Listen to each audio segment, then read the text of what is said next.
In a world where zombies, ghosts, serial killers, and vampires all exist, it's Nico, Brian, Mike, and Dustin, and they are all that stand between you and the films that could end the world.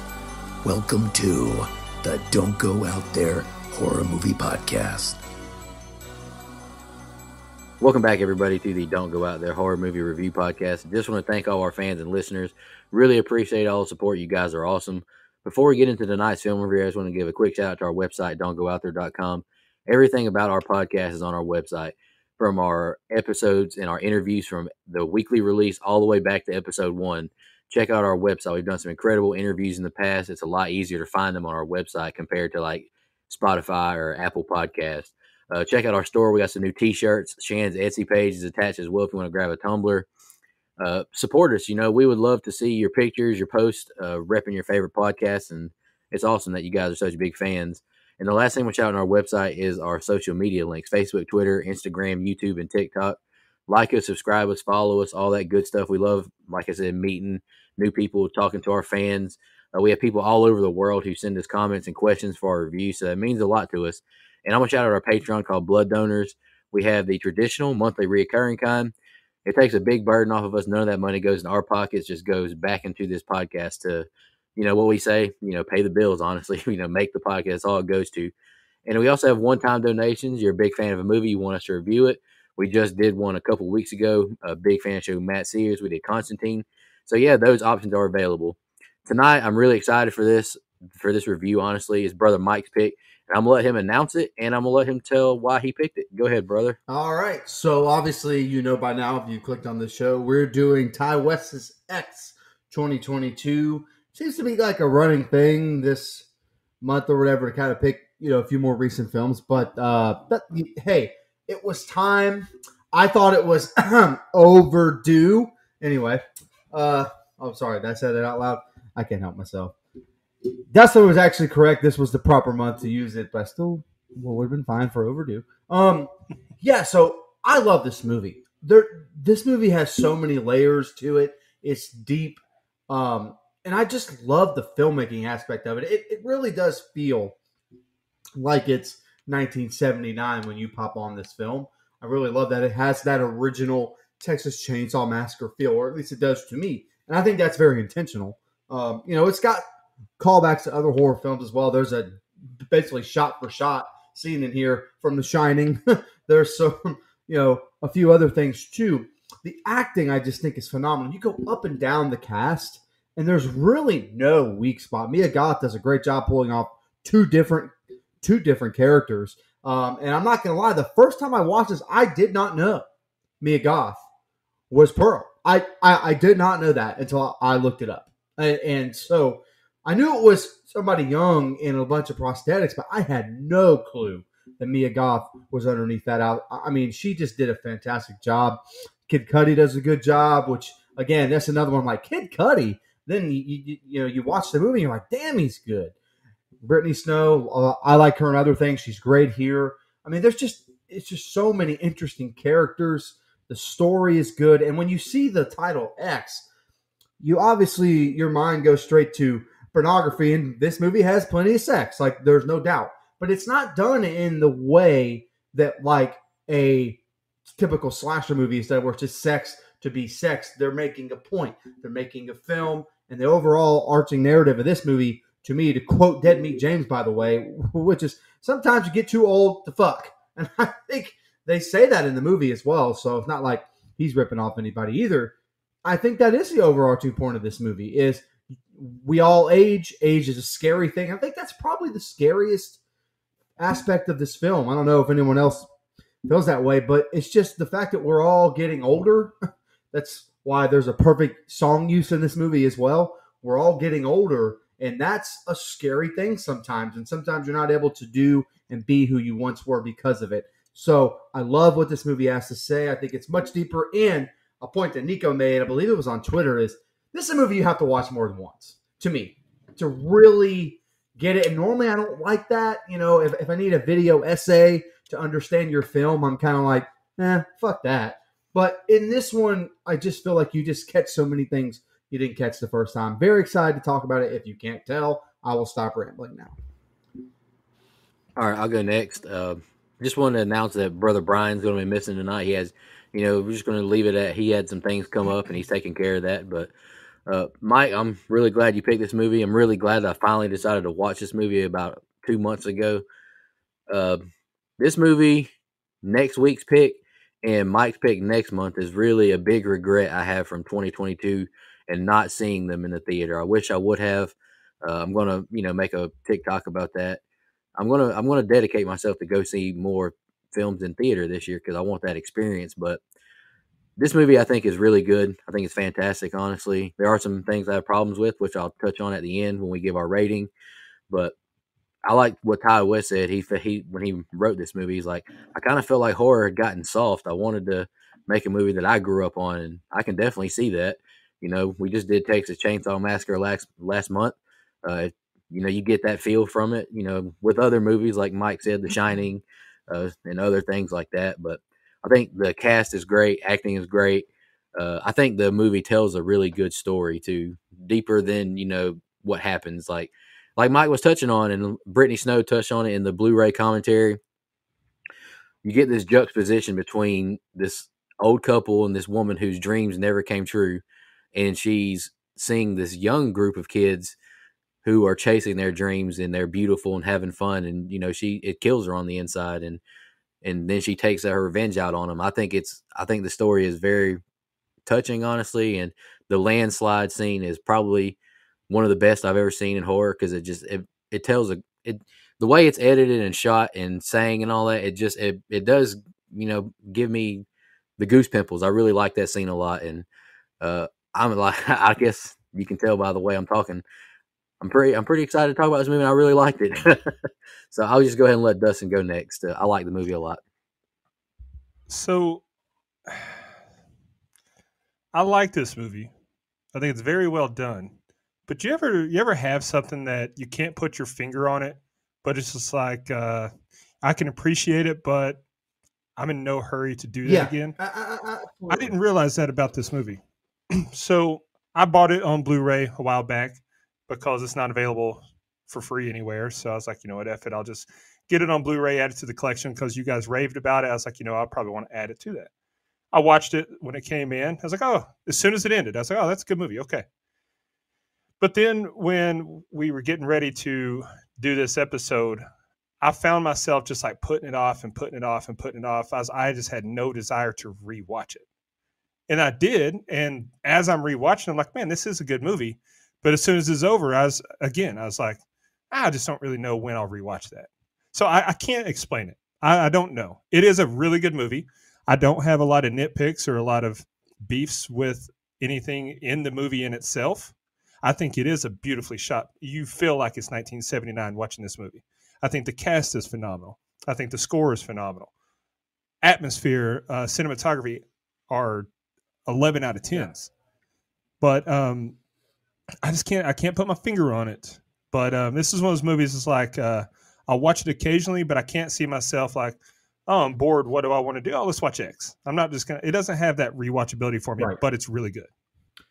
You mentioned that, and you said you have anything like that. Honestly, it's a movie that we've already mentioned, and that's The Shining.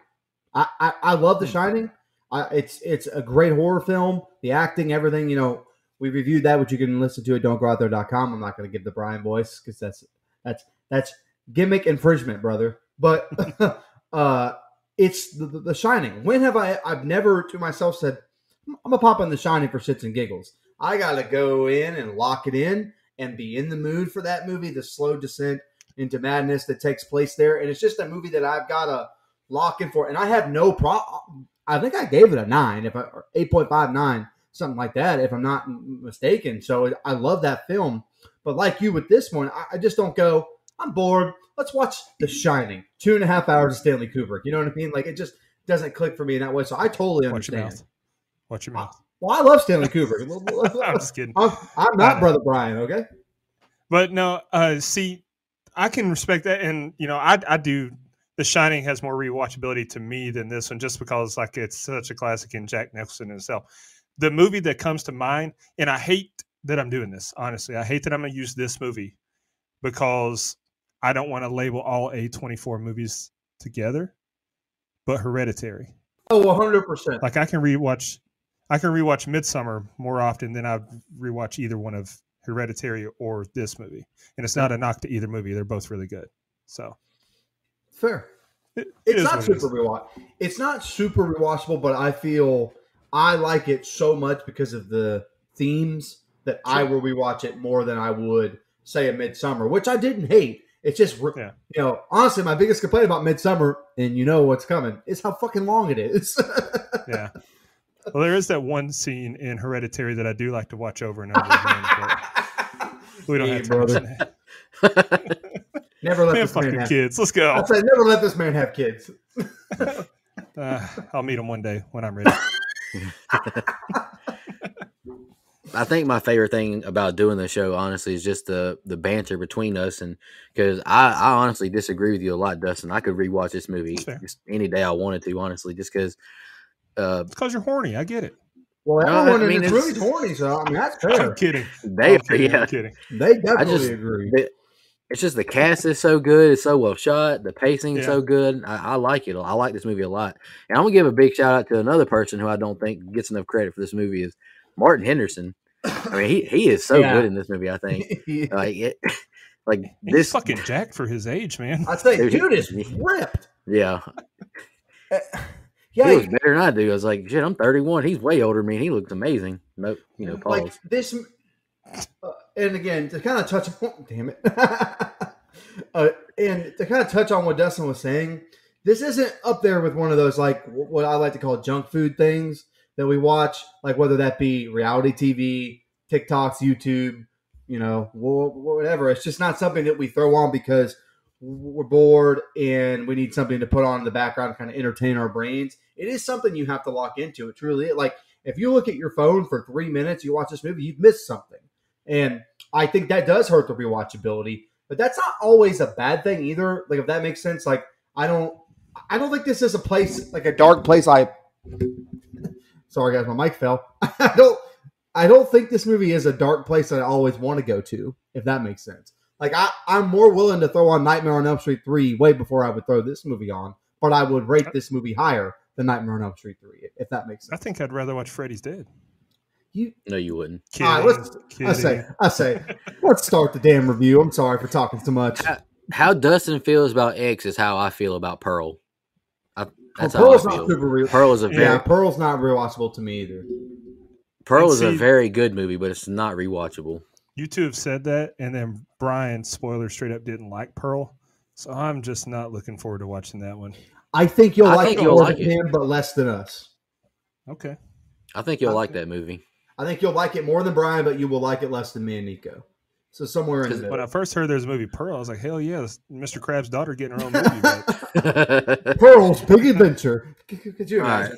Right. We'll jump into the scene by scene now, but the last thing I'll say about Pearl is it does, not to compare all A24 movies, but it's got a Midsummer vibe to me that you follow this one girl and her story. And she's Mia Goth. I mean, she's good in X. She's really good, but she is, elite in Pearl. But let's jump into the scene by scene now. This is going to be a fun review. The film starts on an old farm, and we see the cops pull up. Sheriff walks past a covered dead body on the ground and goes into the house. The porch is covered in blood. He sees a televangelist on the TV as another officer walks up. You ought to come take a look at this. They go into the basement, and the sheriff is in shock. My God. We now see Maxine snorting a line of cocaine. Wayne walks in saying, go easy on that and give me some sugar. This is 24 hours earlier. He tells her she's special. No one out there like you. Giddy up. Everyone's waiting on her. You're a fucking sex symbol, Maxine tells herself. Bobby Lynn, Maxine, and Wayne walk out the strip club and load up in the van, and I thought it was funny they called it plowing service. They take off driving as we see factories all around. The year is 1979. They pass out scripts in the van. Wayne says, we don't need Hollywood. There's a lot of, discussion, dialogue in this, so I didn't write down all of it. Bobby Lynn gives him hell over his topless car wash that failed. Bobby Lynn says she was blessed by God with her body. Got to take care of him. Bobby Lynn asks Maxine what her American dream is. They stop at a convenience store. Wayne says, if we do half the numbers Debbie Does Dallas did, He's out of the red forever. Maxine wants to be successful. She's tired of being patient. Wayne says she has the X factor. Maxine says she doesn't like RJ's girlfriend. She never talks and always stares.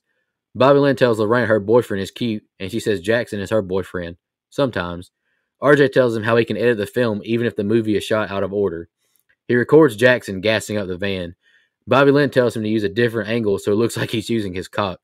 Maxine asks why he didn't film in Houston, or why we didn't film in Houston. Wayne says property taxes are too high. It's a lot cheaper to do it here. Bobby Lynn asks for her cigarettes, and she says the script is all right. Wayne says he doesn't want to wear a hard hat to make a living. She whines about the kind of cigarettes she gets and gets back in the van. The cashier watches the same televangelist on TV as they drive away. The van pulls up on a bad wreck and they see a cow got hit by a semi. Maxine retches, I hate blood and guts. Wayne says this is it. Bobby Lynn is thankful. She's horny. They park and Wayne goes to the door. He knocks and Lorraine gives Bobby Lynn a side eye, watching her and Jackson kissing. She says she didn't know didn't know what this movie was like. It's smut. RJ asks when she became such a prude. Howard yells, "Who's there?" and walks to the door. Howard asks if he's from the county. He pulls a shotgun on Wayne and he backs up from the door. Howard says he's trespassing. Wayne says he isn't from the county. He's from Houston. We'll rent the boarding house. He remembers and puts the gun down. He says the gun isn't even loaded. And Wayne says he has an unloaded gun in the glove box as well. Jackson calls Howard an ugly sumbitch. They unpack the van and Maxine sees a woman staring at them from the bedroom upstairs. They walk to the boarding house and Wayne compliments the property. Howard starts coughing bad on the walk over. RJ says this place is gorgeous. Howard says the building was for soldiers in the Civil War. Jackson says he served in Vietnam. Wayne calls Howard out for staring at Maxine. Wayne gives Howard some extra money for bringing extra people over. Howard says he doesn't like any of them. His wife is next door and to practice discretion. The group is not fond of Howard, but Wayne says he's old. His pecker ain't been hard in years. He doesn't know what we're doing here. I don't want to give him a heart attack. Wayne says enough jabbering. Let's give the people what we want to see. We see Bobby Lynn and Jackson having sex now on camera, and RJ and Lorraine film it. Jackson tells RJ to just point the camera, and I stick to screwing. Bobby Lynn gets back to moaning as the camera points at her as she's caught laughing. All right, Mike, you want to kick us off with your thoughts on those opening scenes? Yeah, let me jump right to the little end thing there where the thing everyone's been waiting for. I think clearly the male audience is Brittany Snow's, breast reveal. I think that was very intentional, to be honest with you. Anyway, okay, so again, I'm going to say this at the top of every set of scenes because I feel this way. I fucking love this set of scenes. We go right into just this. It's a beautiful shot to open the movie, and then you get into a gentleman's establishment, as I'll say. It's not a very good looking one, but it is one in 1979, so that makes sense. Economy's down in the 70s, so I understand.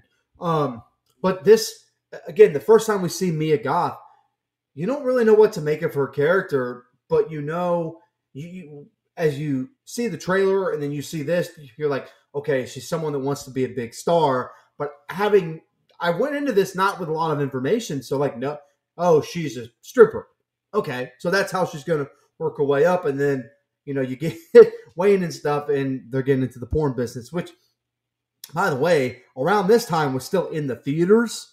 So if you could get a big time porn movie, that's a pretty big deal. I believe it was Debbie Does Dallas that had the number 5 grossing movie of the year it came out. That's pretty impressive for a porn movie. Now, obviously, they mentioned switching to home video. If you really want to know the history of porn, just go watch Boogie Nights, which is also a fucking awesome movie. But I love the introduction of all our characters, and I love this set of characters. Normally in a quote unquote slasher, you just don't get this kind of good set of characters. You may get one or two, and then you get the rest that are on screen to die. But everyone's great. Jackson's great. RJ is an interesting character. Bobby Lynn is awesome. Friggin' Jenna Ortega does it again. She's becoming the new queen of horror stuff, and I think she does a great job as this character that's kind of outside of her realm for a lot of other stuff I've seen her do. She's normally the final girl, and she's not that in this film. Really great introduction. The van scene, by the way, just it's fucking Texas Chainsaw Massacre. I mean, let's just be honest. They're in a van driving in the middle. It's fucking Texas Chainsaw Massacre, but it's such a good nod that I don't mind. The gas, one of the funniest things, the gas scene is like, get it from this angle. It looks like he's using his cock. It makes me laugh every time because RJ is a fucking film student nerd and he's taking this shit real serious. And it's just not. I mean, these two are here to have fun and have sex on screen. And so I like that. Then we get what I consider the first, kind of scary part of the movie. And that is when they meet Howard at the doorstep. And he brings out a gun and that's all scary, but like he just has a scary look to him. And I think that's intentional. And I know other people have talked about this, but in your brain, you're almost wired, ew, he's ugly, so he must be scary. Like, you know what I mean? Like that's how our brains are kind of wired. And then I think it is asking that question about, when you get old, are you still beautiful? Can you be beautiful? Like it's that age old question. And I think Howard is like the perfect example, like, ugh. In the words of Dave Chappelle, the first thing you see when you get your eyes on Howard is, ugh, bitch. Like that's the first thing that pops in your mind. But should it be? And I think it is. This movie kind of asked that question. But back and forth between him and Wayne, I love. Wayne is a fucking awesome character. He is the funniest part of this movie to me, no question. And then how him talking about how Howard's pecker ain't worked in a long time. Like so much fun dialogue there. And now look, the stuff with Jenna Ortega being a prude is interesting because I did not see, I'm going to be honest with you, what comes later for her character. Like this did not set that up in my opinion. Like I don't know what it was setting up. I expected Mia Goth to kind of go crazy on her ass, honestly. So like what we got from that character later, I thought that was an interesting setup here. And again, back to like this final sex scene here. This is one of the few times that a sex scene in a horror movie is fucking hilarious. Like it is legitimately a funny scene to watch. Like Brittany Snow act like she's getting, railed in a porn. I mean, let's just be honest. Let's be all quaint about this here. And it's fucking Kid Cudi doing it. Like I just can't get out of my mind. And he tries to, again, RJ's there trying to be all Mr. Film guy. And he's like, hey, man, just let me stroke, okay? Just let me do my thing. And so that's just really, in a movie that's about to go a completely different way, that's some comedy that I think is needed, some light in the film, if you will. Which, by the way, Kid Cudi brings light to the whole movie, his character, to me. Like, he's like the most likable dude in this movie. I feel bad that spoiler alert, he does die in the movie, and that kind of sucks that he does. Hey, man, it is technically still a slasher. Go granny, go granny, go granny, go. Kills everybody. So anyway, that's all I had. Love the set of scenes. I think it sets up so much.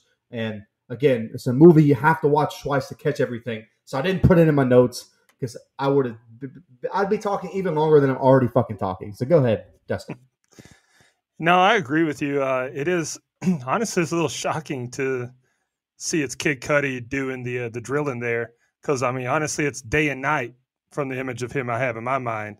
But I guess that's what happens, though, when you're on the pursuit of happiness. But before I give my thoughts on this set of scenes, I'm going to read something from Brian here because this set of scenes meant a lot to him. This is what he had for his notes for this set of scenes. Also, just an excerpt, if you will. Stole my pun. Those are good. So this is Brian saying, quote, well, Brian told us before that the only reason that teenage Brian bought Prom Night remake on DVD was to see Brittany Snow in the nude, respectfully, of course. And now one of his lifelong dreams was recognized with this set of scenes, respectfully, with utmost respect, and of course, a lot of respectfulness. So, yeah, I think Brian was pretty thrilled to see that she finally bared all in this film. But anyway, this set of scenes, first of all, with any A24 movie, you can pretty much count on excellent cinematography, and we get that right off rip. I love the retro look and feel we get. They tease us. You think that it's going to be, smaller frame than the screen, like an old school, to fit an old TV. But I like that, then the barn doors open and we get, okay, full frame here. This is really well done. It looks and feels like the 70s, like they capture that perfectly. And then I like how we get the opening of the cops walking through the scene of the crimes here with no score. Like they're just walking around in silence and we're seeing it like we're there with them. It just makes it feel more authentic and more eerie. And then boom, straight to the booger sugar. We see my girl Maxine's just in there railing lines off the table. So, it happens. Okay. But yeah, I agree, Nico. The Vin saying plowing service on the side is hilarious because that's certainly what happened to the girls at the hands of one Scott Muscuddy. And then when they're in the van, first of all, the van scene here is very reminiscent of the original Texas Chainsaw Massacre, which I love. I said it when we reviewed that movie that, how much I enjoyed it. And this movie did a great job of paying respects to it and honoring it. But also, they play a Jerry Reed song in that scene, and I love that. Smoking the Bandit is one of my favorite movies ever. And so I just want to take this time to say R.I.P. Snowman, Jerry Reed, one of the best to ever do it. We get a lot of groundwork here, finding out, what their plan is and what they're doing, going to this location, all that. All that's well done and fine, dandy, all that. No problem with that. And then boom, that cow got fucked up. Like, holy shit, that cow got cut in half. I thought the effects on that dead cow looked good. And, it was a nice touch having the cow's tongue stick out like that. I don't know why small things like that make me happy. And then when they arrive, Bobby Lynn said, "I'm horny." I mean, this girl's just talking like Brian here. Insert the Modern Family spray bottle gift that I like to send Brian a lot in our group chat. But anyway, moving on. I like the old man pulling his gun on Wayne. It shows us that he's batshit crazy and just paranoid. It shows us that right off the rip. And it was hilarious for him to tell him, it's not loaded anyway. Like that shit just, I don't know. I like that. And then Pearl looking out the window from upstairs is creepy as hell. I didn't pick up on this until I saw Dead Meat James. But yeah, it was brilliantly done how her and Maxine are, making eye contact. They're each looking through windows. Pearl's window is closed and Maxine's window is open. Like that. That's brilliantly done there. Love that. Your Howard impersonation was spot on, by the way. That was great. What? I said your Howard impersonation was spot on, by the way. It really was. I was like, damn. But no, I mean, that shit was just also just creepy as hell, seeing Pearl looking at her, and that's a recurring theme, Pearl's creepy ass gaze. And then I like the whole interaction with Howard and the group as he walks him down there. You could tell something's off. Like, you don't know what, but she's like, this guy's going to turn out to be a bad guy. From him not acknowledging Jackson, like Jackson asked Wayne, "Did you serve?" And then Jackson's like, "I did." And he just doesn't even acknowledge that he answered. He's like, "Okay, fuck you," and moves right on. And then he kind of gives him the stink eye. And then the way he eyeballs Maxine, it's just a very uneasy moment there. And I thought that was well done. Overall, the opening is great. Like, we don't get any action, which is okay. Like, sometimes I hate when movies wait so long to get into the action because the way they build just sucks. But you're not going to get that here with Ty West. He's really good at it. And this opening set of scenes, I'm all in. All right, Maxine smokes a cigarette and walks the property. She finds a pond on the property and walks onto the dock. She undresses and goes for a skinny dip. We see the old woman from the house at the end of the trail spying on Maxine. Wayne tells RJ he knows people are going to see what he just watched. I love this scene. RJ says he treats this as film, not pornography. Wayne tells him to feel how hard his cock is. And that scene is so damn funny to me. Wayne's the man, dude. Dude, Wayne might be one of the best parts of the movie, honestly. Absolutely. Bobby Lynn tosses a towel at Lorraine and tells Jackson to stop standing there so proud.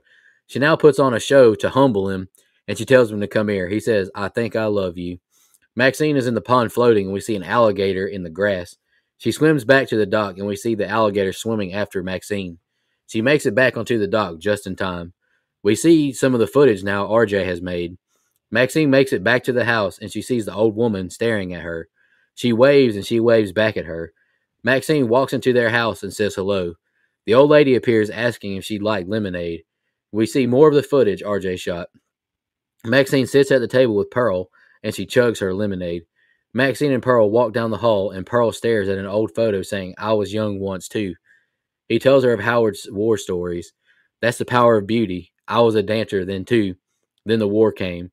Pearl calls her a special face and calls her beautiful as they look into a mirror. Pearl cops a feel of Maxine and we see Howard pull up.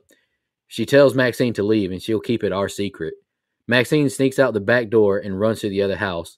I hate this jump scare, but Wayne scares her, saying he's been looking all over. "We're about to lose the light. Chop, chop." She takes more coke, saying, "I will not accept a life I don't deserve. You're a sex symbol." Howard grows suspicious, seeing 2 glasses of lemonade on the table. Maxine kisses Wayne passionately and says, "Let's go to work." We're in the barn now, about to film the next scene. She's milking a cow as Jackson finds her. More cheesy porn dialogue until we see close-ups of creepy dolls in a dark room. We see Pearl brushing her hair and applying makeup to herself. Jackson and Maxine are having sex now for the film as we see a POV shot of someone walking up to the barn. It's Pearl watching them from the window. Lorraine seems to be intrigued as she holds the mic. Pearl walks back in her house and she begins to dance for Howard. He says, "I can't, my heart." Pearl is I wrote Pearl is aching for a quaking. She walks away disappointed. Well, let's be nice. Wayne, I mean, you're not. it's the I truth. mean, you're not Please never wrong. change. But let's be nice. Wayne is making some sandwiches as everyone sits around the living room. Maxine asks Lorraine what she's staring at her for. Lorraine asks, "Isn't it strange watching her have sex with Jackson?" Wayne says it's just business as long as the camera's rolling. RJ says it's not real life, just a movie. Lorraine is confused. What about love? Bobby Lynn says she's seen her giving Jackson extra looks. Bobby Lynn says we're going to be too old to fuck one day. Life is short. Porn ain't going to be for perverts only anymore, Wayne says. Cheers to the perverts, Bobby Lynn says. Lorraine says she doesn't know if she agrees with everything said, but I like what I saw. Now Jackson plays Landslide on guitar as Bobby Lynn sings. We now see a dual screen of them in the living room and Pearl looking at her reflection in the mirror. She wipes her makeup off and puts on her nightgown and lies in bed. She's heartbroken. All right, Mike, what'd you think of those scenes? Okay. Just the top of this set of scenes has one of the coolest shots I've seen, where the gator is swimming in that pond, and Maxine. Which, by the way, what else do you do on a middle of the summer day in 1979 in a strange pond that you've never been in before? You go skinny dipping, of course you do. Amoebas up the hoo-ha there. Sure, why not? But anyway, no, it's one of the coolest shots in the film, maybe in film in general, of that gator, just that wide lens you get, the big view of the pond as the gator starts to swim behind Maxine. It's not a jump scare. It's a suspenseful decision where she kind of gets out at the last minute, but the gator doesn't really make its move or whatever. And what makes it even creepier is Pearl watching her. And I think that makes it that much freakier. This scene where they're sitting down and having lemonade is uncomfortable in a way. And I think it's like that on purpose. You mentioned the window stuff, Dustin, but like these two sitting across from each other is also like looking into a window of each other. You know, Pearl's looking in her past and Maxine is looking into her future. We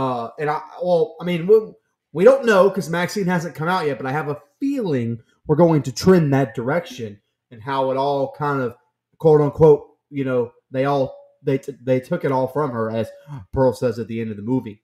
But it's very uncomfortable because there's not a lot said, but the way that Mia Goth delivers this dialogue as Pearl is fucking perfect. I mean, just scary enough. And again, it's not because she's old, at least not to me. It's because she says it in a very slow, just creepy way that I find kind of bone chilling, honestly. And then to like juxtapose that with the farmer's daughters that's happening on the other, you know, how they keep going back and forth with the cheesy porn dialogue. I think it's great. It's really, really good. And then you get Mia Goth, or I'm just going to say Mia Goth because she plays two different characters. So anytime I say Mia Goth, I'm talking about one or the other. You get her sex scene, which, by the way, this woman needs coke to do anything. It's like me in pre-workout. Like, if I don't have that energy, I ain't doing shit, pal. So takes a bump. Got to get your head right.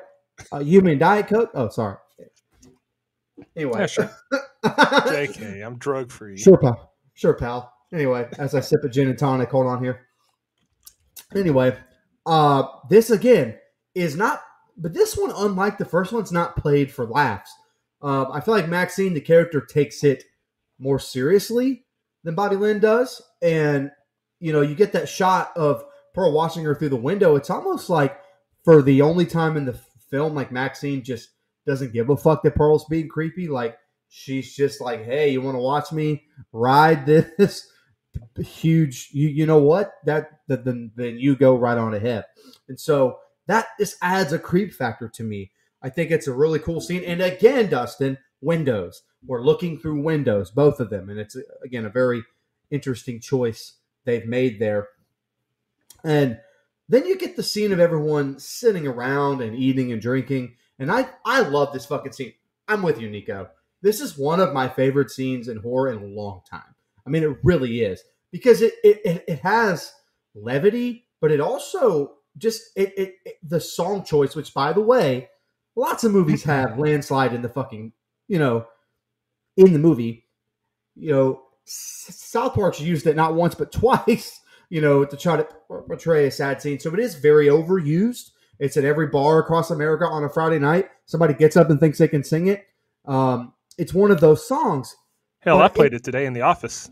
There you go. I mean, it's a great fucking... It's been stuck in my head since I rewatched it. It's a great fucking song. And Brittany Snow can sing, so that helps. I don't know if Kid Cudi's actually playing the guitar, but I believe he is because he's so damn talented. I feel pretty good about he probably is playing that. So, again, just a great scene. And the stuff that happens before that with RJ and Lorraine is interesting. Because I do feel like all RJ really had to say was, hey, I'm your boyfriend. I'm not comfortable with that. They may be, but I'm not. And if that's a problem, maybe we need to go talk about that.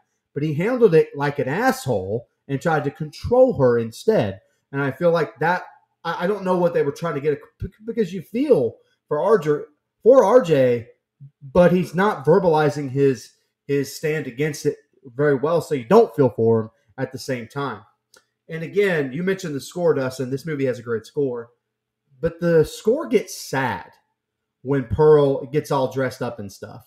Like, it gets, she gets really dolled up for Howard and starts shaking her ass and stuff. And Howard basically says, nah, I'm cool, for a reason. It's a sad reason. So getting older, Howard feels like there's nothing he can do about that. And so it is very sad to see Pearl. It makes Pearl a sympathetic character, which I wasn't expecting at the start of the movie. And I think that kind of helps later on, makes me want to watch the rest of the movie for her to see how her story goes. And just going back and forth between those two while Landslide is being played I could see how it would be overdone, but it fits this movie and its theme so well. Like, I love it. It's a great scene. So all in all, great set of scenes with a lot of one thing about this set of scenes, there's a lot of really good shots. I mean, just like from a cinematography and director's choice here, some really good stuff in this set of scenes. Well, I got to disagree with you off the bat here, because you said what else is there to do when you're in this situation? You go skinny dipping. I disagree. Nay. Her walking around the property with nothing on under her overall, showing all that side boob, and then skinny dipping after Howard just asked for discretion because his wife's next door, blah, blah, blah. That's certainly a choice. Oh, yeah, no. I don't feel sorry for her. I don't either. That's not what I'm saying. I know. I'm kidding. But seriously, though, like, that was literally 5 minutes ago, and now you're walking around with your side tit hanging out, and then you just barrel and swim at the Gators, which I love how it was shot over her shoulder when she was on the dock there, and we see Pearl watching her. That was just very well done, very creepy. And then, we go back inside to the farmhouse here or whatever.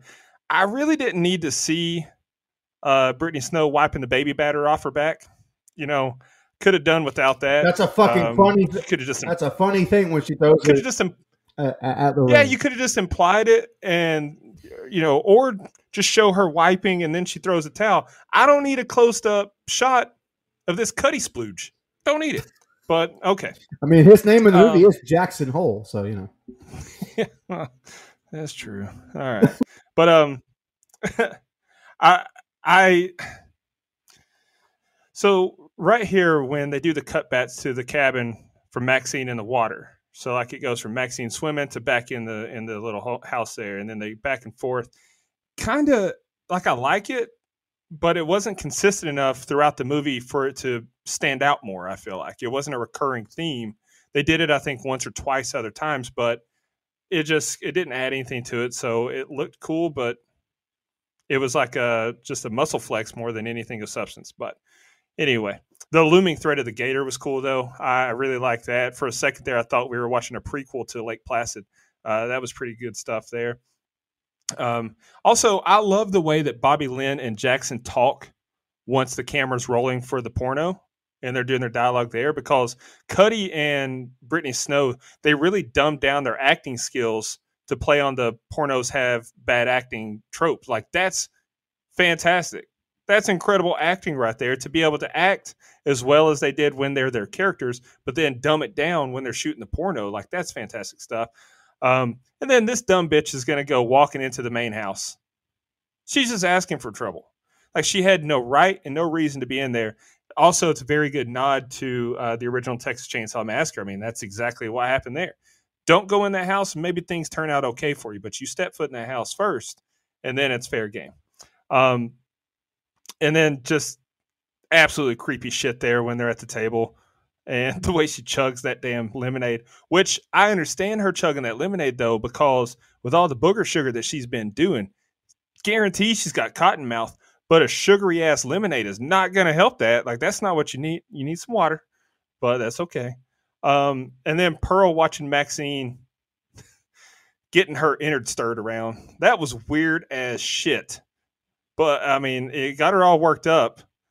Like, but she's just sitting there watching that happen. But then, man, this is sad as shit. Like, honestly, this might be the saddest scene of any movie that we've ever covered. It when really she's is. begging Howard to break her off. Like, she is begging Howard to break her off, and he can't.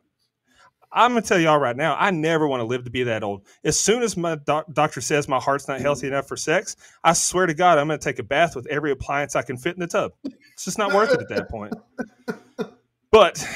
And, you know, I mentioned that today at work, and my coworker said, no, why don't you just, you know, go out with a bang, literally. I said, no, man, think about the trauma you'd put on your partner at that point. I don't want to die while I'm having sex and have them have to live with that. That's so, no, true.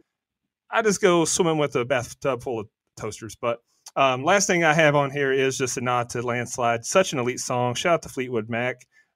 Since I rewatched this movie the other day, I've listened to that song at least a good 5 times. So, just good stuff there. The score is elite throughout the movie. But overall, I mean, it's another good set of scenes, though, because we get some stuff going and just some absolute creepy shit from Pearl that's setting us up nicely. Man, you mentioned it being sad. It really may be the second saddest thing we've reviewed outside of Train to Busan. This is sadder. Because I don't know, because Train to Busan almost made me cry, fella. I ain't gonna lie to you. I cried on Howard's behalf. What are you talking about? God damn. She is begging for it. She is begging for it. He couldn't even fake chower. His heart wouldn't even take that. All right. Lorraine says, I want to do a scene. What? RJ asked. My man was caught off guard. I want to be in the movie. She asked him why not. He says no and asks if the others put her up to this. She doesn't want to just carry the equipment. RJ says it's my film. It wouldn't make sense. Can't just change halfway through. She presses him, asking him why, and says it happened in Psycho, and he loves that movie. She says no one's coming to see a plot, just tits, ass, and a big dick. She asks him when he became such a prude. Wayne speaks up, saying, let's step outside before something is said out of regret. RJ snaps on Wayne, and Wayne explains to him about young women. She's going to do it whether he likes it or not. RJ calls Jackson a man whore and says Lorraine isn't like the others. She's a nice girl. Wayne takes offense and says, ain't none of them nice girls. We're on set again, and RJ looks broken as he sees his girlfriend getting prepped for scene with Jackson. Lorraine crawls on top of Jackson as we see Pearl awake. Everyone else is asleep now except RJ, who is in the shower, broken. Man is down bad as he falls down to his knees weeping. He gets out of the shower and grabs the van keys. He drives away pissed off at them. He goes to leave until he sees Pearl blocking the exit. He exits the van and says, "Ma'am, are you all right?" He says sorry as she presses up to him, moaning. This is very awkward if you were RJ. She rubs his back and he feels very, like I said, awkward.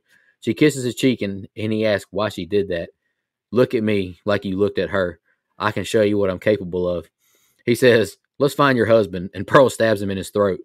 RJ falls backwards onto the ground and she straddles him, stabbing him in the neck repeatedly. His blood splatters on the headlights, turning the lights red. Pearl stands up and begins to dance in the red light as she takes the keys from the ignition. Lorraine wakes up and notices RJ is gone. She calls out his name and begins looking for him.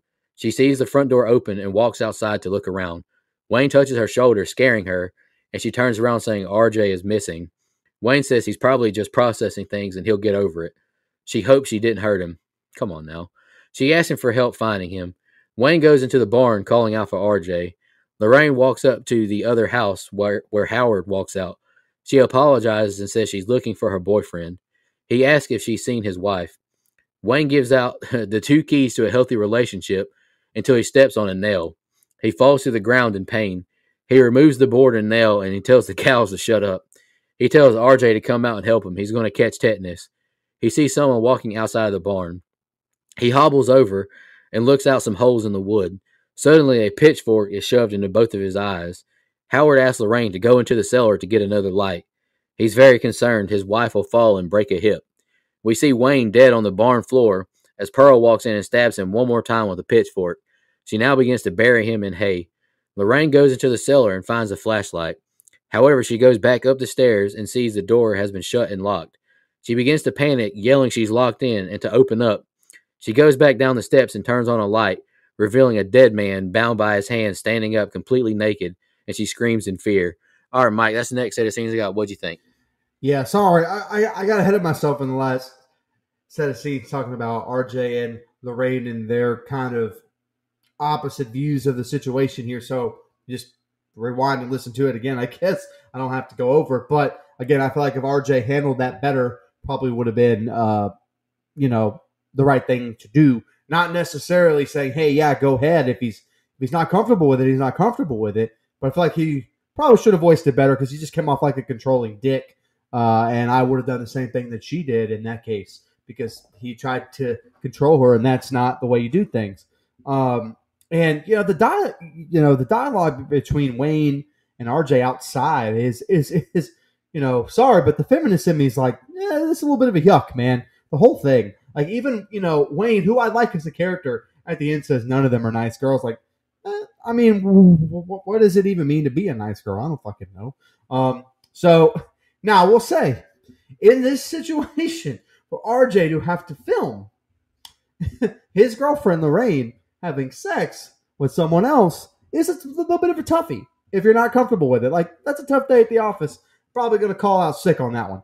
Probably not clocking into work there. Someone else can hold the camera.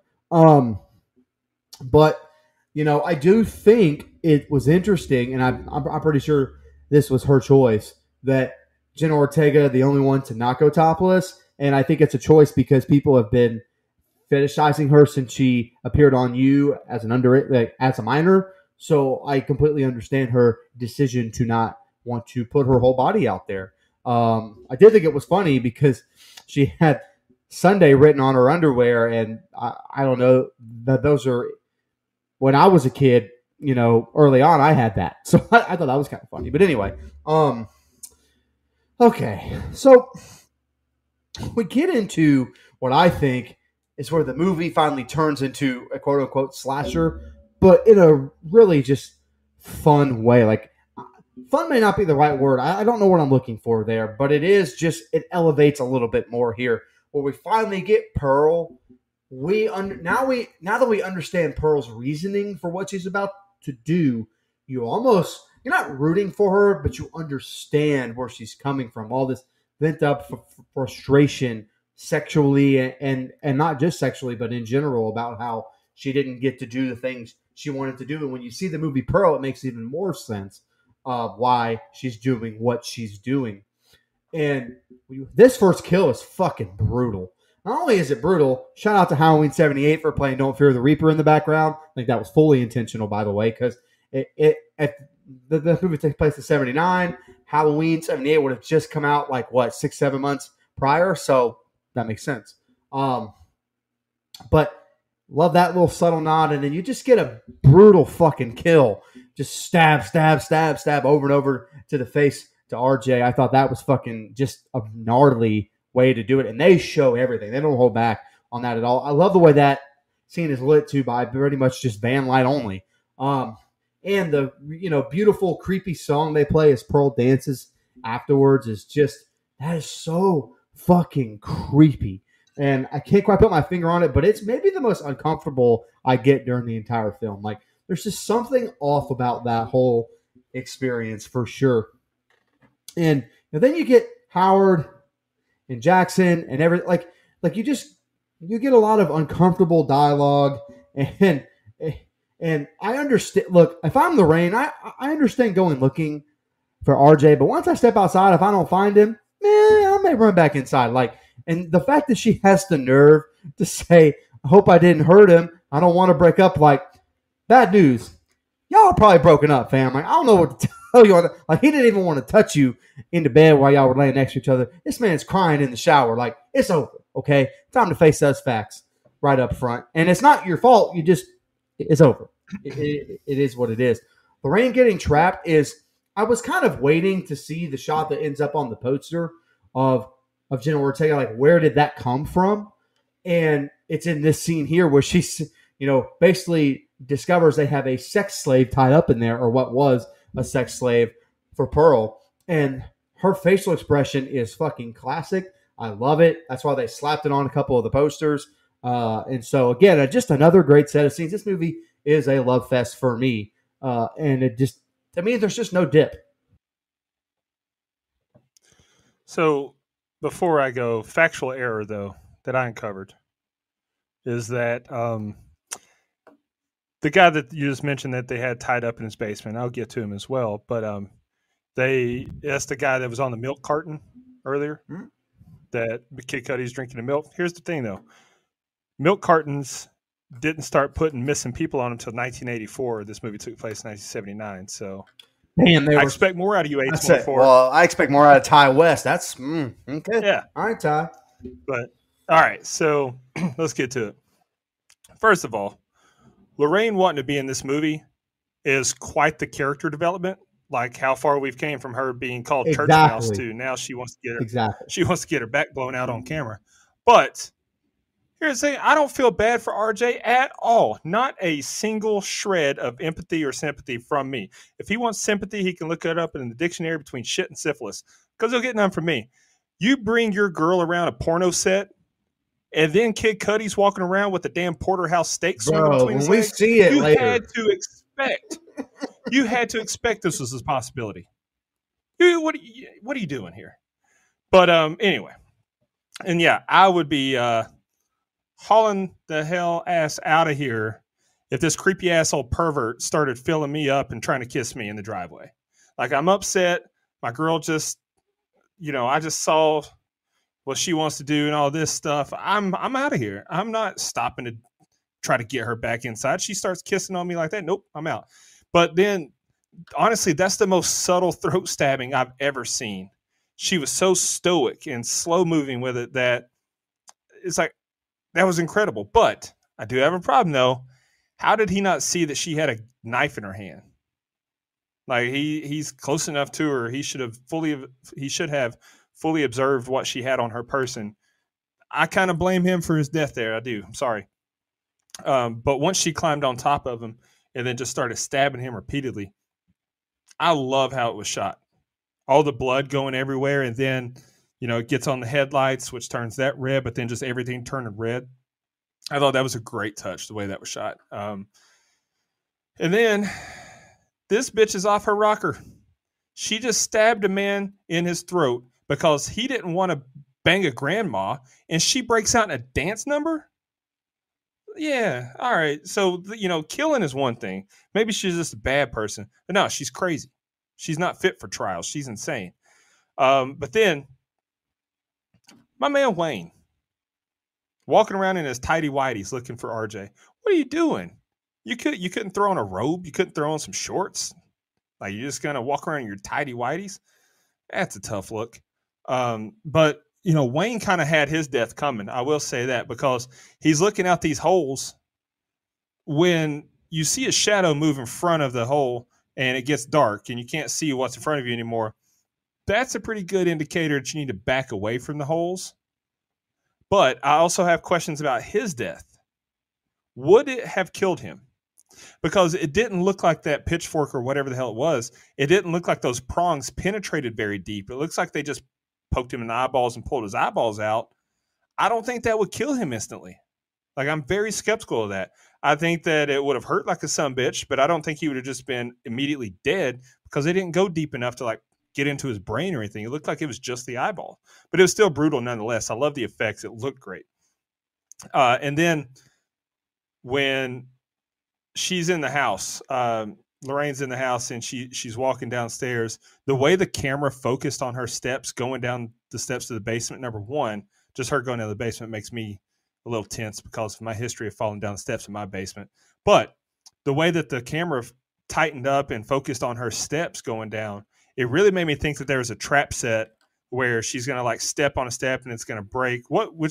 That's in a Saw movie, right, Nico? Like, which Saw movie is that where they're walking down the stairs and then the step just snaps and they snap their shins? Like, that's what I thought was going to happen here. I can't remember. That was in Saw 2, I believe. Yeah, I think up the Jigsaw. Yeah, it was. Yeah, you're right. That's what I thought was going to happen here, because of the way the camera was just like so focused on her steps as she goes upstairs. I thought that they were going to trap her, snap her shins, and she's down there. But it didn't happen. I was relieved. But then when she gets down in the basement and everything, and she's locked in, and she finds old boy strung up there in the basement with his meat out and all, like, it's clear to me at this point, if I didn't know it before, it's very clear here. This is the most diabolical senior citizen couple since Vince and Linda McMahon.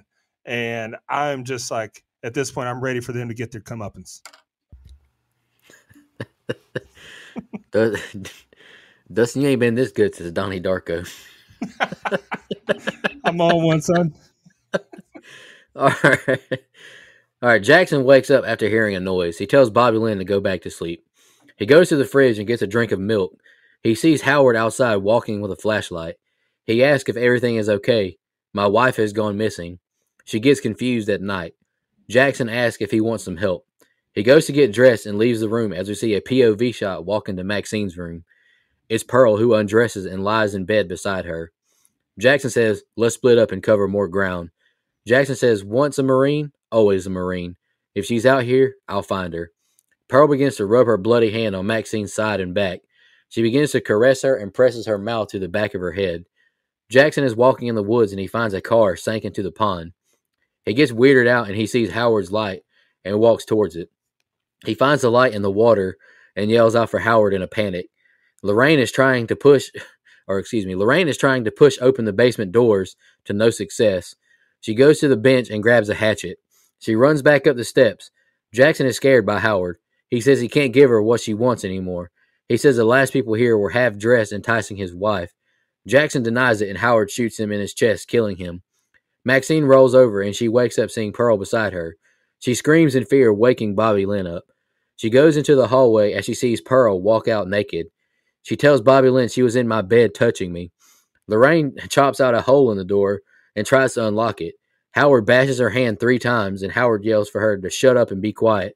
No one is coming for her. Get in the cellar and be quiet. Maxine takes another hit of coke and Bobby Lynn yells out for Jackson and Wayne. We see her walking in the woods now and she gets scared when she sees Pearl on the dock.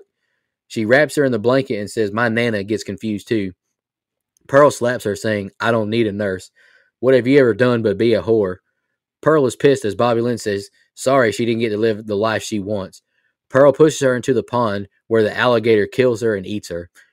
Howard asks if that was the one. You know I don't like blondes. Maxine is washing up now and starts calling out the others' names. She sees Howard and Pearl walking to the house, so she goes and hides. Howard says the place is empty. Where's Wayne? Pearl says she doesn't want Lorraine. She wants Maxine. Howard says he wants to give it to her, but I'm tired. She asks him to tell her she's special.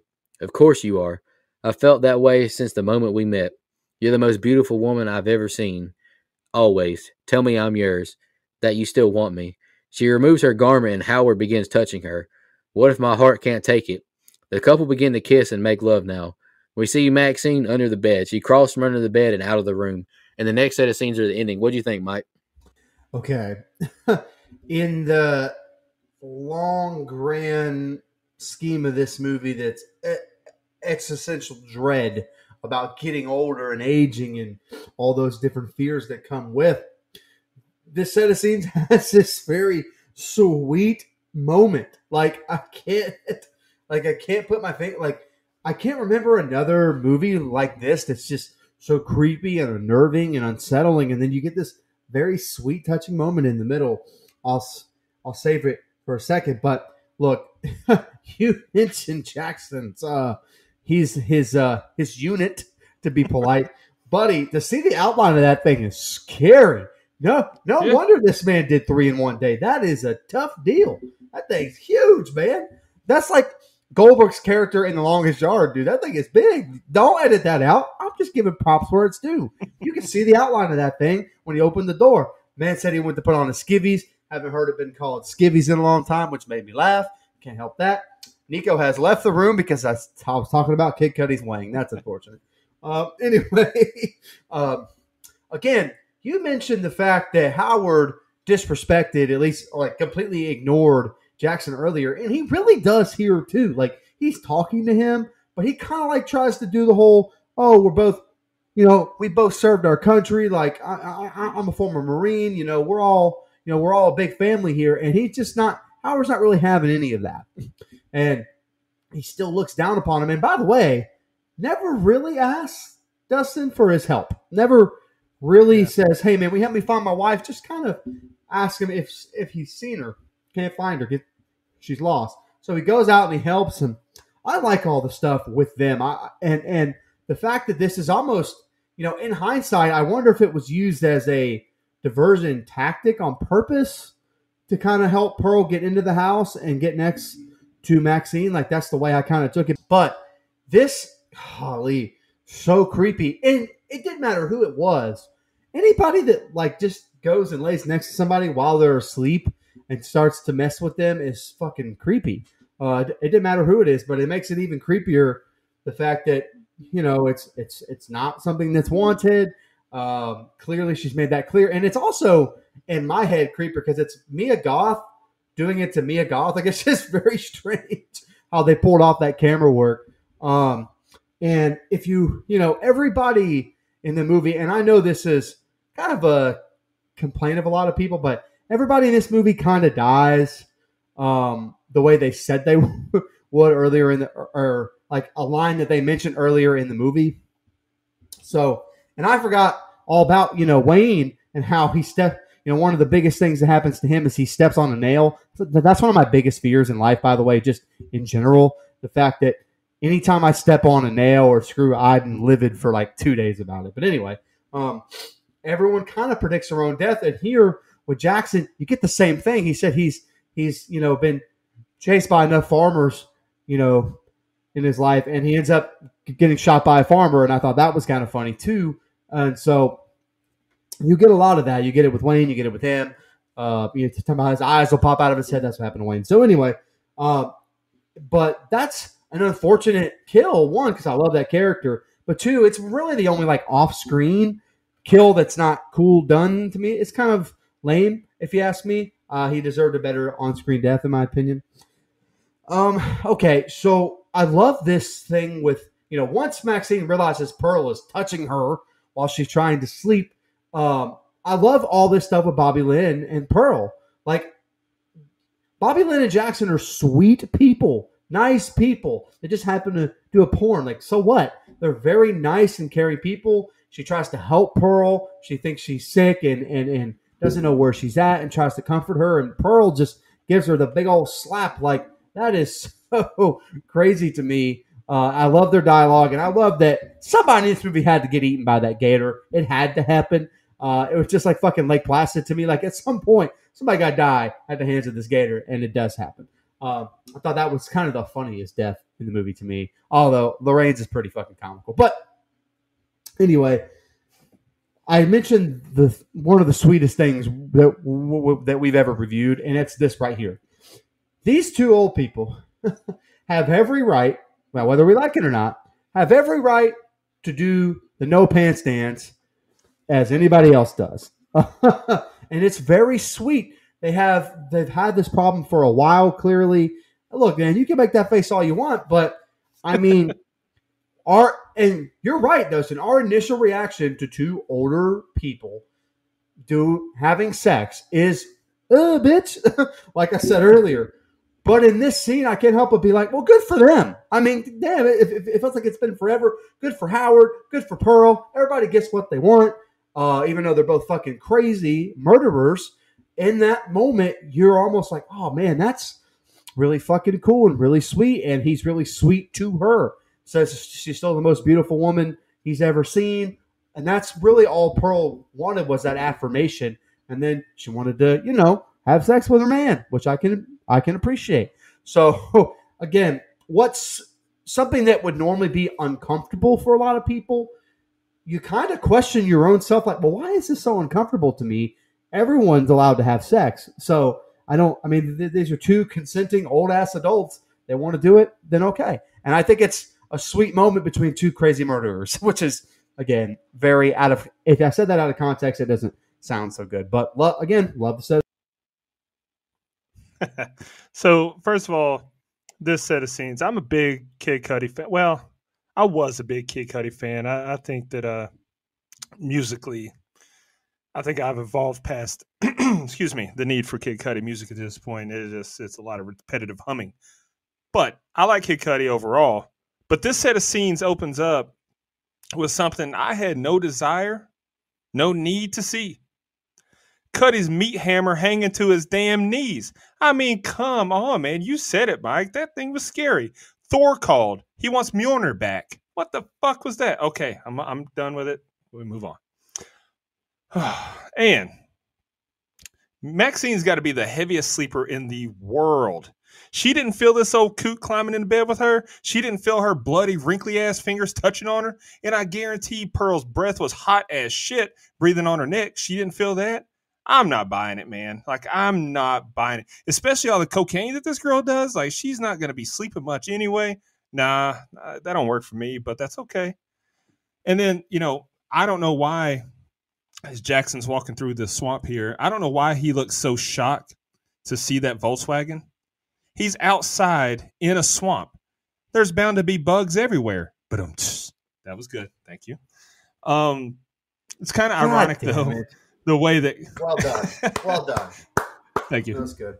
It kind of is ironic, though, the way that Jackson died, considering his character is usually the one that was shooting on people's chests, right?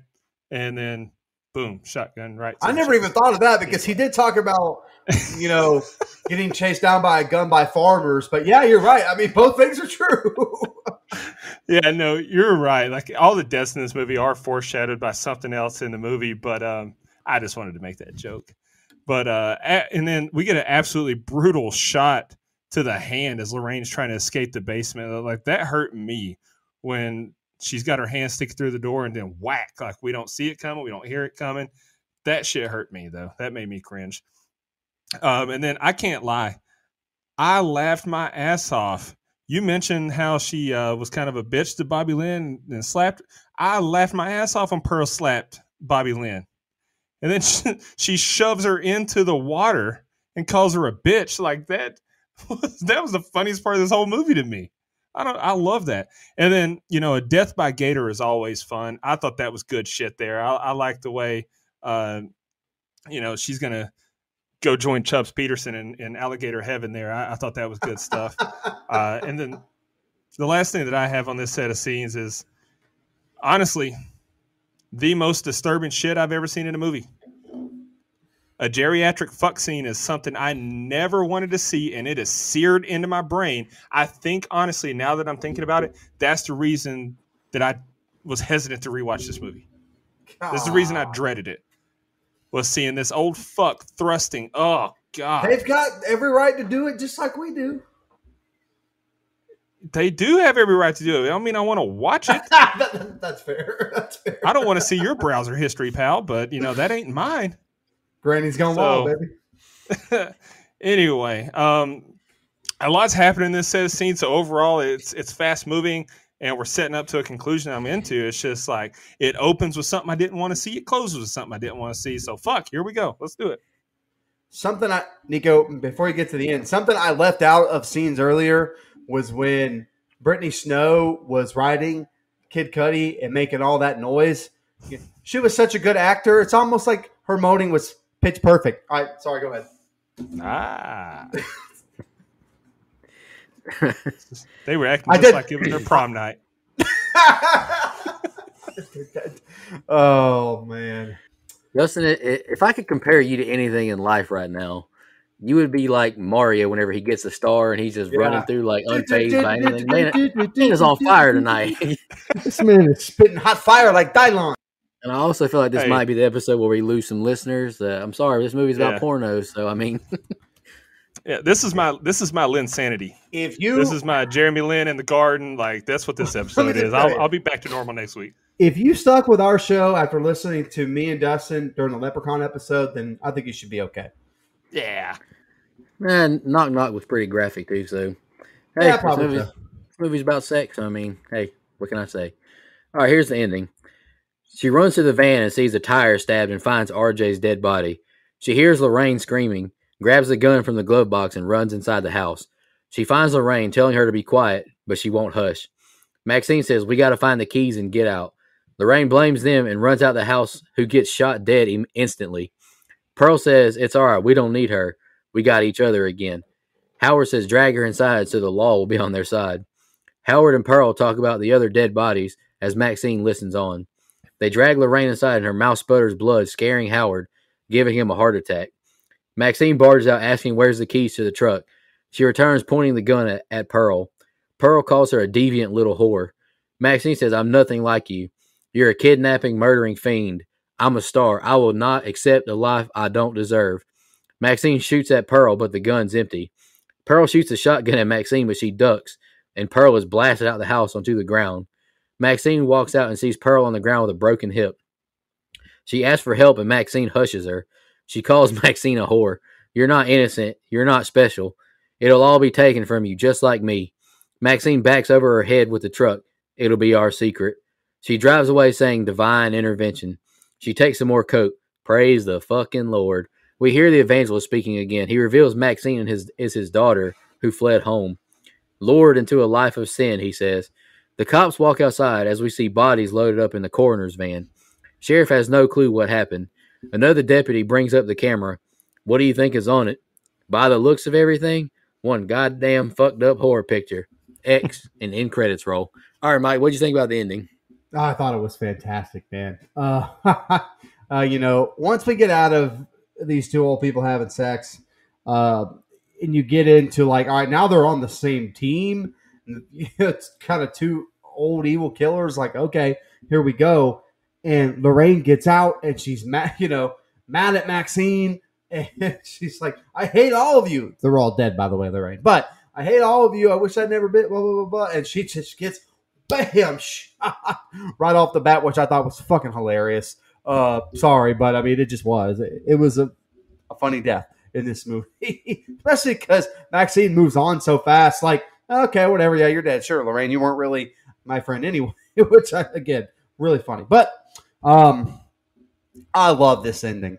I love the fact that basically these two old fuckers took themselves out of the equation. Like, Howard had the problems, and then, Pearl tries to shoot a gun and blast her ass backwards, which, again, was fucking funny. And she's hurt and can't get up and wants help for Maxine, which that was never going to happen. Calls her a bitch and a whore and all this other stuff. You're not special. Again, mirror dialogue from earlier.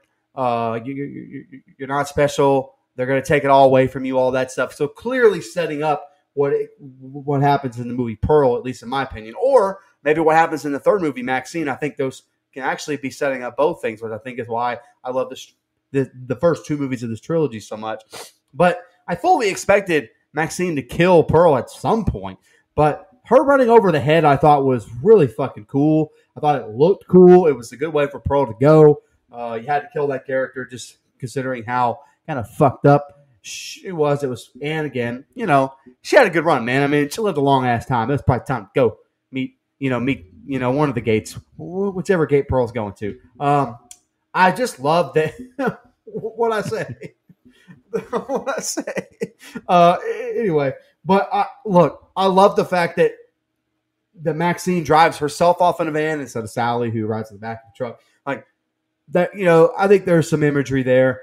But what a badass that Maxine is. She just hits a bump of coke and just moves on with her fucking life like a badass. But anyway, look, the scene with the sheriff, as someone who loves meta, I like that line, but I also hate that line, the ending line, because it's almost too on the fucking nose. The part where one fucked up ass horror movie, like, all right, yeah, I get it, ha ha ha. But I don't know, that one was almost a little too on the nose, but doesn't take anything away. Love the ending, love the movie. Just in the words of Billy, but wait, nope, I'm going to save it. Go ahead, Dustin. First of all, this televangelist, he must have the power like Rob Dyrdek on MTV in modern times. This motherfucker is on TV 24/7 in this movie.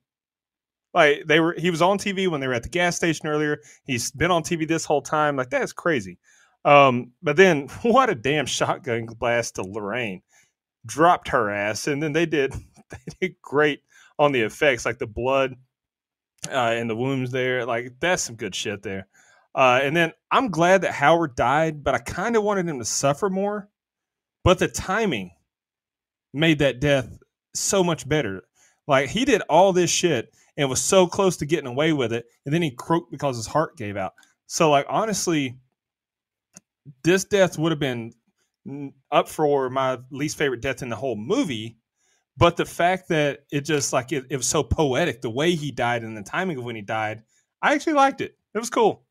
And then we get another hilarious scene as the kick from the shotgun sent Pearl's ass flying.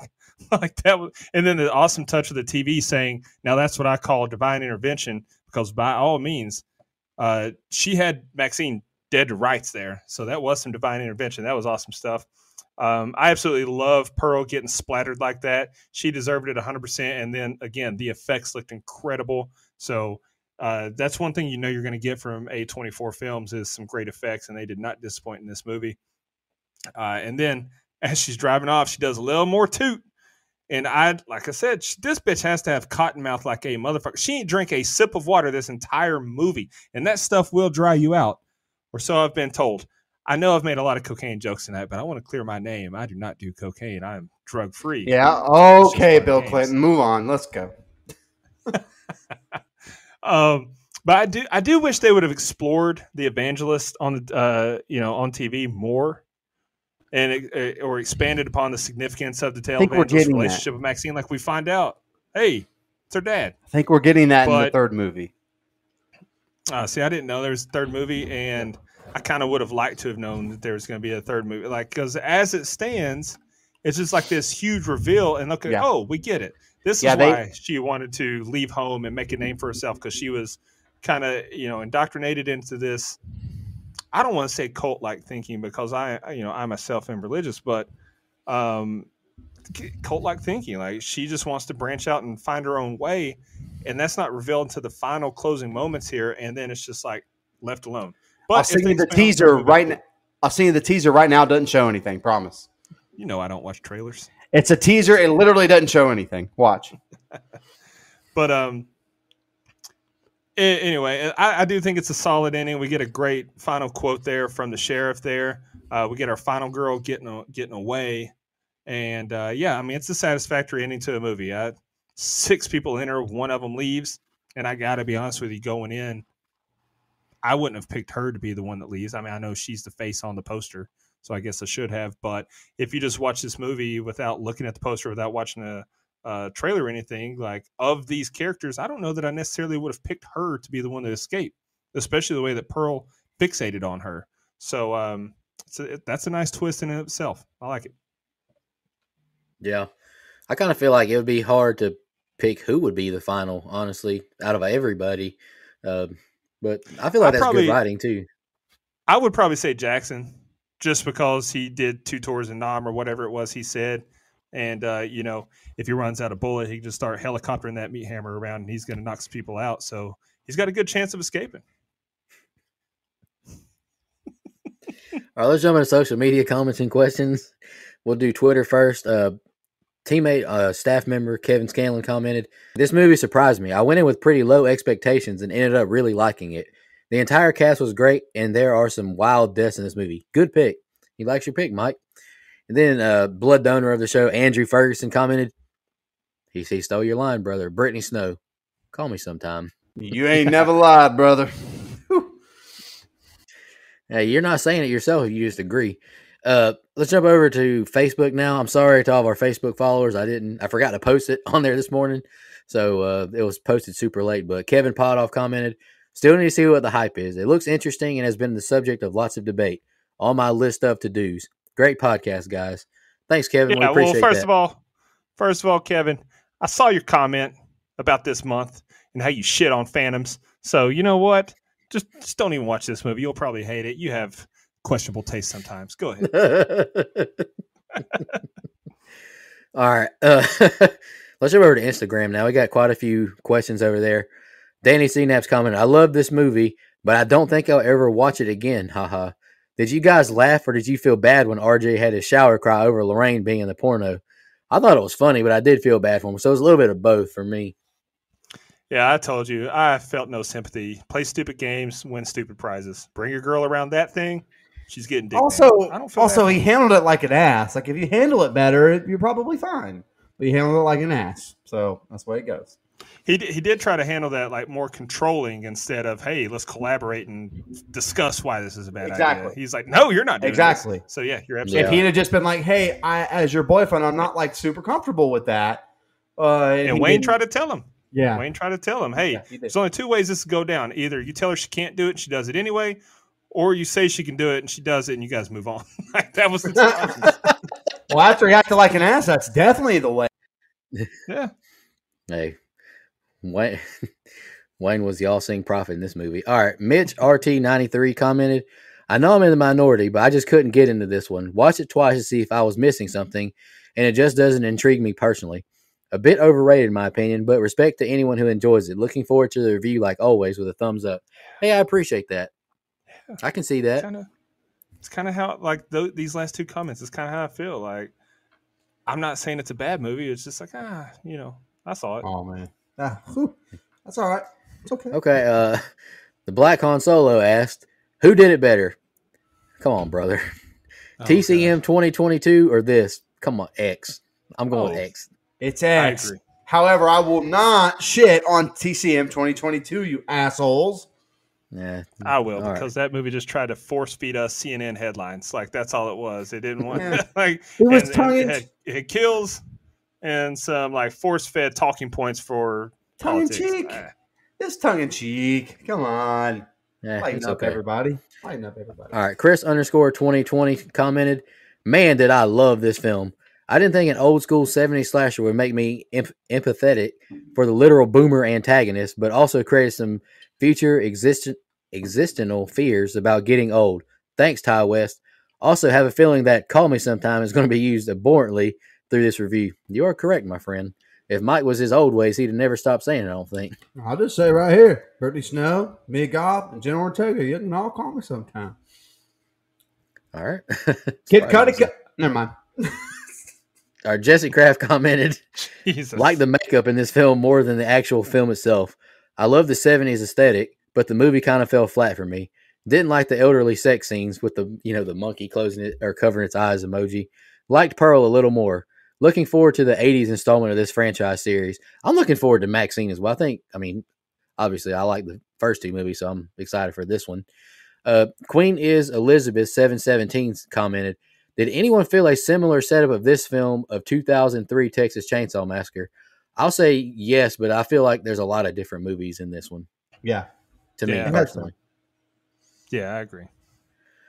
Okay, and we started posting our promo picks earlier in the week because when we posted the day of, sometimes the people who are kind of like in Australia or in Europe, they miss our questions because they're so Right. far ahead of us in time. So I just wanted to give them a chance as well. From today's post, Missy Hutchinson Wall commented, I kind of liked it and kind of didn't. I can't put my finger on why. It kind of sounds like Dustin's feelings as well. Yeah. And Fairy Chick commented, here's my question. WTF was that, with a laughing emoji? I get it, but I really like this movie. I understand. Yeah. I do. I'm with you. All right. Let's jump over to fun facts and the budget. I got 2 fun facts. I'll go ahead and knock them out real quick, Mike. This is all from IMDb. The day after X 2022's South by Southwest premiere, writer-director Ty West revealed that during a mandatory 2-week COVID-19 quarantine in his New Zealand hotel, before production could begin on the film, he wrote a prequel, Pearl 2022. A24 saw the script and greenlit the movie even before production on X had wrapped. He asked star Mia Goth if she wished to remain in New Zealand and film Pearl, and she readily accepted. The prequel released later in 2022. I think that's pretty incredible, honestly, that they had 2 movies going on at once, and Mia Goth learned basically 3 different roles all at one time. She is incredible in Pearl. I cannot praise her enough. She's Toni Collette level in Hereditary. No joke, Dustin. So even if you don't like Pearl, I think you'll appreciate her acting abilities. She's it's damn definitely good. on my list. I'll definitely watch it. It's not like I'm avoiding it. It's just one of those, like, I'll get to it. So, and from what you've told me tonight, like, I plan to be pleasantly surprised. If Mike's pick holds up, you're going to have to watch it next month anyways. Yeah. Let's get it. Oh, that's All the right, pick, brother. All right. And my last fun fact from IMDb is, in an interview, Brittany Snow, she talks about like her nude scenes. Brittany Snow talked about filming the nude scenes. I think there was a lot of confidence in terms of our characters, and a part of the nudity came from that confidence that our characters exuded. It almost felt necessary because not only were we filming a porn, but our characters would have been so comfortable that Snow said the film was an exercise in me feeling confident about my body. I was pretty proud of myself. So I thought that was cool, that she felt comfortable doing it. Everyone on set did, according to the interviews I listened to. Mike, you got the budget? I got go ahead, one Dustin. before you go. It's not really a fun fact. I mean, I guess it is, but it's just something that's interesting to me. So, with the title of the film being X because of X-rated films, this was crazy to me. So the X rating was only used from 1968 to 1990. And the criteria for an X-rated film just meant it was suitable for an audience of 16 or older. It didn't necessarily mean pornos. But porn caught on that, hey, we can have a movie with an X rating and we can get in legitimate theaters, like you talked about Davey Does Dallas. And so porn kind of took over X. They're like, we're going to make this our own. And so that's why the MPAA came out with the NC-17 rating in 1990. And they discontinued the X rating, and theaters are like, all right, we're not going to show NC-17 movies because we know we get it now. We know the jig. But something that I thought was extremely fascinating, you mentioned Kubrick earlier. Do you know A Clockwork Orange was originally rated X? That's crazy to me. Not surprised. That's crazy. Yeah. It's not a porno. It's just like PG-13 didn't exist back in the day, and then True. all these horror movies that are technically PG probably shouldn't have been PG. They've had to be re-rated since then. But yeah, okay. So X had a budget of $1 million, which kind of shocked me. That's low. And they used their money really, really well, or at least they did to me, especially to film 2 films at once. They filmed this and Pearl back to back. I thought that was interesting. But it grossed a total worldwide of $15.1 million. On a $1 million budget, that is some good shit. For kind of a not very well publicized film. Like, it didn't have a lot of publicity behind it. Felt like 15.1 is a lot of money worldwide, and that's why Maxine got the green light to go ahead and get made.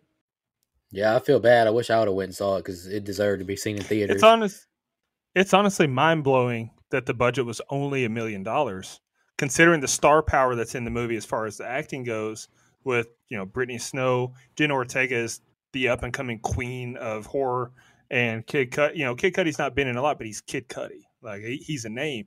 So when you consider just the names that are in this, and then you got to factor in all the other stuff, the effects looked incredible. Very impressive. It's very impressive. All right, let's jump into our favorite kill, least favorite kill, and the rating. Dustin, you want to kick us off with Brian's? Yeah. Let me read Brother Brian's for him here. I'll do my best impersonation. He said, and I quote, "I am admittedly not the biggest A24 fan. As we like to joke about sometimes, I guess I just don't get it. There are a few I like, but for the most part, they just feel like they try too hard to be artsy fartsy and don't usually work for me. My relationship with Ty West movies is kind of iffy in itself. So there's a lot working against this movie for me already. Although I talked about the prom night remake we did, I've always loved me some Brittany Snow. Yeah, we get it, brother. You horny motherfucker. But hey, guess what? I actually liked it a lot. I can't say the same for Pearl, but this one I really do like. Unlike most A24 movies, I feel like this one doesn't have this huge metaphorical meaning, which, look, I'm sure you can look into, and hell, there may be even is one there. But it just comes across to me as a straightforward story and a slasher, and I really like that. Visually, this is perfect, and it really feels like the time period. Mia Goth is mesmerizing in this. Hell, Tilda Swinton, who we just literally talked about in Constantine, played 3 roles in Suspiria, and that's the only comparison I can think of in horror that did what Mia Goth pulled off. Fantastic deaths, sudden and gruesome. I liked it a lot. 8.5 for me. Hey, All 8.5. right, Not Brian. bad All right. Yeah, for A24, that's impressive. All right, I'll go next. Yeah, that's a damn near an 11 if this was anyone else made this movie, coming from Brian. Yeah. If Blumhouse would have done it, it'd been 11. I'm just kidding, brother. Favorite kill. I chose RJ just because that kill caught me off guard on my first watch, and I love she just keeps stabbing him until his head is decapitated. Really like the headlights turning red and Pearl's dancing for old time's sake. I thought the scene was great. My least favorite kill, I was kind of torn, but I still chose Howard just because it was only a heart attack and he deserved it. I just wrote the bastard deserved an ass whooping. I kind of feel like he got out of it kind of easy, honestly, especially considering what happened to Pearl. All right, I just wrote a little paragraph. Going to start with my cons. It really bothers me that Lorraine and Wayne aren't more suspicious when they exit the house to look for RJ and the van has moved a good bit. I don't like Lorraine's character choice to go into the cellar or her direction at the end of the movie, running out of the cellar, blaming Maxine and the others. I hate Howard's death. He deserved a little more punishment. And another thing that does bother me is how this old couple just slaughters these young people, how they do and how fast it happens in the movie. With all that out the way, I very much enjoy this movie. The cast is incredible. The acting is phenomenal. It looks great, and I love the concept. The landslide scene is one of my favorites in horror. The dynamic of this young, good-looking group chasing their dreams while this old, unattractive woman hates her life for her dreams not coming true was shown beautifully in this scene. Ty West did a great job of making me care about all the characters, the villains and the kids. Love how all the characters' deaths were foreshadowed. Big fan of the music in the movie. Lastly, I have to praise Mia Goth, who was Maxine and Pearl in this movie. I had no clue until I saw on IMDb. Major props to her. And I gave this movie, Mike, a 9 out of 10. All right, so as far as kills go, even though the guy in the basement was an off-screen kill, and even though Howard's death was kind of a lame heart attack, I got to go with Wayne, Wayne, just because I do have the questions about how logical that kill actually is. I don't think that would have killed him, considering it didn't like fully stab in and he died instantly. It's just a logistics issue that I have. Maybe I'm wrong, but favorite kill. That was least favorite kill. Favorite kill for me is Pearl. I love seeing the creepy old perverts get their comeuppance, and the effects were incredible. I also love how she talked shit up until her last breath. Just everything about that kill was incredible to me. As far as the rating go, like I said, I think this movie is very well done. Acting, cinematography, score, atmosphere, all of it, top to bottom, fantastic. But the rewatchability to me is just like, I dreaded it watching it again for some reason to do the notes on it. And as soon as it was over, it's like, okay, like I didn't hate it, but I can't think of a scenario when I'll willingly put it on again, unless I'm hanging out with someone they've never seen it. Then I'll throw it on. It's just not a fun watch for me, and I can't figure out why. So that took the score down a little bit, along with the other little minor nitpicks that I mentioned throughout the review tonight. But I do like it. I just can't give it too high of a score. I gave it a 7. Hey, before you go, Mike, I just want to say, Dustin, maybe one thing that might help, and it did for me. So it did for me, but it might not for you. But when I watched X for the first time, I immediately watched Pearl right after, and I really liked both of them at the same time. Maybe watching them back to back will help. I can't say it will, but I would almost wait until Maxine comes out to do that. Just go boom, boom, boom. Like, just see if that helps. I don't know. But, I mean, hey, a 7's a damn respectable score. Yeah, I'm good with that. Especially from Dustin. Yeah. Absolutely, buddy. That's a That's a 12 on other people's That's scale. me saying I appreciate how great Right. of an effort was put into making this movie. I respect the hell out of it. It's just I didn't enjoy it to the point where like I'm raving about it. So That's how I feel about the Split original hairs. Texas Chainsaw. So I totally get that. Like, respect it for what it is. Yeah. Not something I'm going to throw on all the time. Okay. My favorite kill was RJ, same as you, Nico, where I just think the repeated stabs are so fucking brutal. And then you get the dance from Pearl, just really creepy and just a great scene. I thought it was well done. Doesn't hurt that there's a nod to 78 Halloween in there. Just throwing that out there. My least favorite kill is actually Jackson. One, because I didn't want him to die, but two, because it's just a shotgun blast to the chest off screen. Two, at that, like, I feel like he deserved something bigger and better than that. But I mean, he kind of forewarned his own death, so well, whatever. Okay. Yeah, I love this movie. I don't think that there's any secret. I love what it's trying to say. I love the way it goes about doing it. It's got just enough lightness to it where there's some really funny shit in this movie, but there's some really creepy shit in this movie as well. And it just has so much of what I love about horror, where you do get some typical standard slasher stuff. You get some meta stuff. You get some really creepy thematic stuff. I mean, you just get so much story in this one movie. I love the characters, the dialogue, the setting, the direction, all of it. I just think it's really, really well done. It was my second favorite horror movie of 2022. And honestly, you could flop 1 and 2 with this in the menu, and I think I'd be fine either way, honestly. So all that being said, I gave this movie a 9.5. Couldn't go 10. I was close to going 10. I really was. And honestly, on some days, if you ask me tomorrow, I might just say, like Billy Bob, a 10, a fucking 10. But my official score is 9.5 because I don't just give out 10s, all willy-nilly, man. It's got to be 7 or Silence of the Lambs or something like that. I mean, this is close, though. Very, very close. that's fair. And that gives our composite score still 2 full points higher than IMDb. We're at an 8.5. They're at a 6.6. What the fuck do they know? But we're much smarter. I was and saying, much we better are looking. much smarter, much more handsome. In the words of Happy Gilmore, we're smart, they're dumb. We're right, they're wrong. Yeah, We're I'm with you, attractive, Mike. They're not very good looking. Yes. Mike, I'm with you. Like my top 3 like horror movies of 2022, I could honestly flip flop 1, 2, and 3 around, just depending on the day. It's Orphan, Barbarian, and this one. Right. Like it just depends on the mood I'm in. Like, but I love all 3 of those movies for different reasons. Excuse me. Any more final thoughts before I just shout out our blood donors and I'll announce my pick for next week? Let's do it. All right, I just want to thank all our blood donors. I really appreciate y'all. You take a big burden off of us. Our camper level reoccurring are Clayton J, Nina, Michelle Mirza, Andrew Ferguson, Carrie Adams, the Horror Movie Crew Podcast, Alex Seligson, Eric Doolittle, Sean Irwin, Brian Samick, and Gail Kuntz.